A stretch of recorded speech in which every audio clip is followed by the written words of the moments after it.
খবর 24 সাথে আপনাকে স্বাগত। নতুন নতুন খবর জানার জন্য আমাদের চ্যানেলে চোখ রাখুন।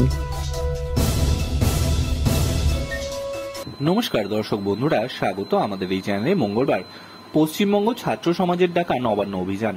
ইতিমধ্যেই এই কর্মসূচি ঘিরে রাজনৈতিক পারদচড়া শুরু হয়েছে।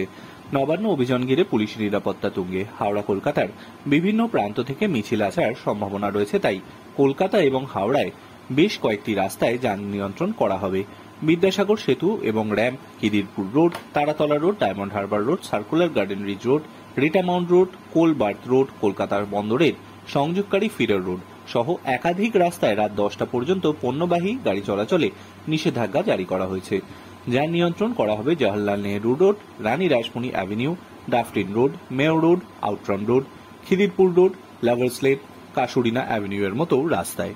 হাওড়ায় মঙ্গলাহাট বন্ধ রাখার নির্দেশ দিয়েছে হাওড়া পুলিশ কমিশনারেট। পাইকারি বা খুচরো সব ধরনের কেনাবেচা বন্ধ রাখার নির্দেশ দেওয়া হয়েছে। ব্যবসার ভরা মরশুমে একদিনে বিপুল অঙ্কের আর্থিক ক্ষতির আশঙ্কা করা হচ্ছে। আজ 6000 বাহিনী থাকছে, 19টি পয়েন্টে থাকছে ব্যারিকেড।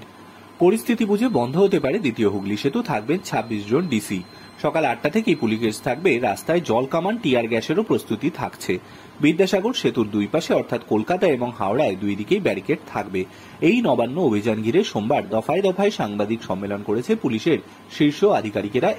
এডিজি দক্ষিণবঙ্গ সুপ্রতিম সরকার, এডিজি আইন শৃঙ্খলা মনোজ কুমার বর্মারা জানিয়েছেন, এই অভিযানে মহিলা এবং পড়ুয়ারদের সামনে রেখে অশান্তির ছক কষেছে একাংশ।